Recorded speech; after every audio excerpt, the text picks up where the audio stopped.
Class tenth का NCERT math है, NCERT math है ना। प्रश्नावली हम लोग 5.2 की बात कर रहे हैं। अभी हम लोग जहाँ से जिसको जिस स्टूडेंट को कॉमन आता है, कॉमन प्रॉब्लम है, विविध सवाल और नहीं बनता है, समझ में नहीं आया है, उसको हम लोग सॉल्व कर रहे हैं, क्योंकि हम लोग का मैथ खत्म हो चुका है।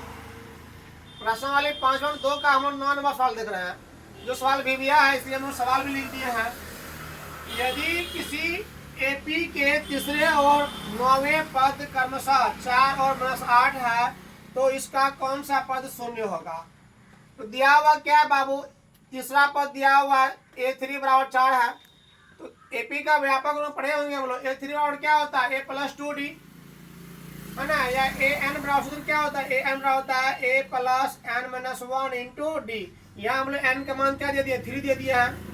A+3-1 इंटू डी करेंगे तो ऐसे भी हम लोग को A+2D निकल जाएगा। A3 इक्वल टू क्या आ गया? A+2D दिया हुआ 4, समीकरण फर्स्ट मान लिए।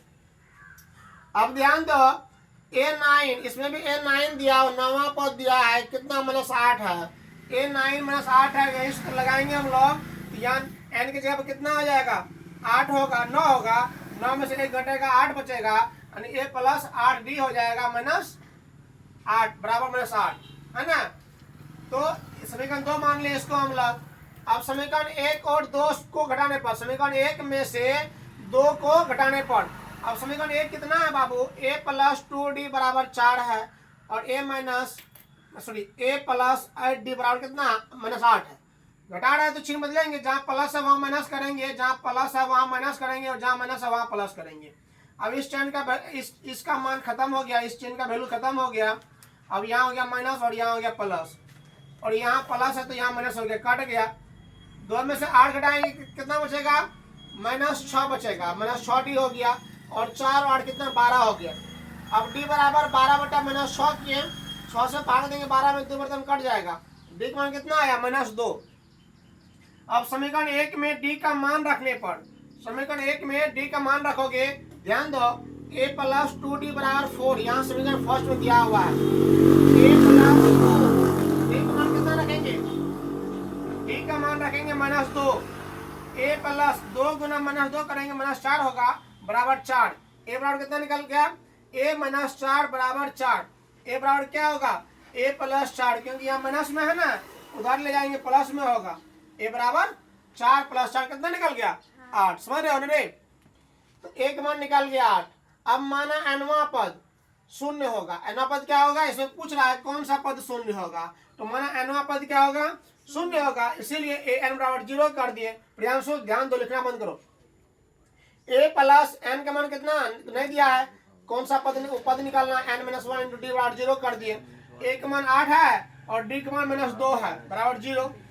देखो 8 2 गुना -n करेंगे, -2 गुना n करेंगे, -2n होगा, -2 गुना -1 करेंगे, +2 हो जाएगा, बराबर 0। 8 2 कितना हो गया? 10, -2n बराबर 0।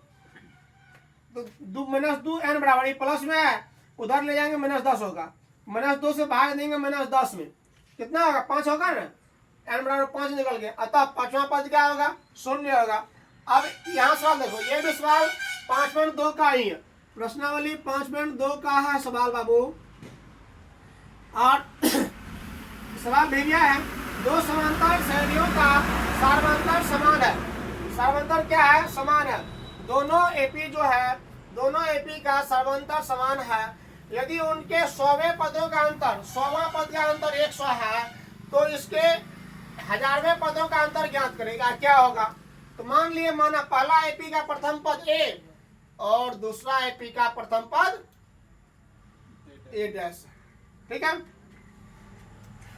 तो हम लोग जानते हैं, और सार्वंतर बराबर D मान लिए, दोनों समाने हैं ना, D मान लिए। अब प्रश्न से A + A' यानी 100वां पदों का अंतर होता है ना, an लेते हैं हम लोग, an और क्या होता है? A+n-1 into D. यहाँ A 100 लेंगे तो क्या होगा? A + 100 - 1 और D करेंगे हम, ए प्लस 99d होगा। उसी तरह से हम लोग ए 100 बराबर ए प्लस 99d, फिर माइनस ए डैश प्लस 99d। ए डैश इसलिए किए हैं हम लोग क्योंकि इसका प्रथम पद ए डैश है, इसका प्रथम पद ए है। अब ध्यान दो, ए प्लस 99d, अब प्लस गुना प्लस माइनस गुना प्लस करेंगे माइनस होगा, अब प्लस माइनस गुना प्लस करेंगे माइनस होगा। ए प्लस 99d माइनस ए डैश माइनस 99d, 99d और 99d काट गया। ए प्लस ए माइनस ए डैश बराबर कितना हो गया 100। समीकरण फर्स्ट मान लिए। अब 1000वें पदों का क्या हो रहा है 1000 माइनस ए डैश 1000, इसका भी होगा 1 प्लस 99d 99d माइनस इसका हो जाएगा फिर ए डैश प्लस 99d बराबर ए प्लस 99d, प्लस से माइनस से गुना करेंगे प्लस माइनस होगा, माइनस से गुना करेंगे प्लस माइनस होगा। अब ये दोनों काट गया, ए प्लस ए माइनस ए डैश बराबर कितना होगा। तो समीकरण फर्स्ट में देख चुके हम लोग, समीकरण फर्स्ट से ए माइनस ए डैश बराबर कितना होता है 100 होता है। इसलिए 1000वें पदों का अंतर, यहाँ ध्यान रहो 1000वें पदों का अंतर भी 100 होगा। अब इधर सवाल देखो, इधर आ जाओ। एक आयताकार भूखंड का क्षेत्रफल 528 मीटर स्क्वायर है और क्षेत्रफल जो है क्षेत्रफल लगा दो यहाँ पर, क्षेत्रफल यानी क्षेत्र की लंबाई मीटर में है और चौड़ाई के दुगुने से एक अधिक है। हमें भूखंड की लंबाई और चौड़ाई ज्ञात करनी है। तो मान लिए माना आयताकार भूखंड की लंबाई, ध्यान दो इधर आ जाओ, माना आयताकार भूखंड की चौड़ाई मान लिया x, क्योंकि चौड़ाई इसलिए मान लिया x क्योंकि लंबाई जो है चौड़ाई के दुगुना से एक अधिक है। चौड़ाई x माने तो लंबाई कितना होगा 2x प्लस 1 हो जाएगा मीटर। आयताकार भूखंड का क्षेत्रफल दिया हुआ है, लिखे प्रश्न से आयताकार भूखंड का क्षेत्रफल बराबर 528 मीटर स्क्वायर है। आयताकार भूखंड, आयत का क्षेत्रफल क्या होता है लंबाई गुना चौड़ाई। आयत का क्षेत्रफल होता है बाबू लंबाई गुना चौड़ाई। तो लंबाई कितना लिए 2x प्लस 1 और चौड़ाई कितना है x है बराबर 528, गुना लिखे हैं आप प्रश्न दिए। तो अब गुना करेंगे, ये आप लोग को n लगता होगा लेकिन x माने हर जगह इस तरह का जो है लगता है तो x है। x गुना 2x करेंगे 2x स्क्वायर, x गुना प्लस 1 करेंगे प्लस x बराबर 528। अब 2x स्क्वायर प्लस x इसको उधार करेंगे माइनस में होगा 528 बराबर 0। ठीक है, अब a बराबर 2, b बराबर 1 और c बराबर माइनस 528 हो गया।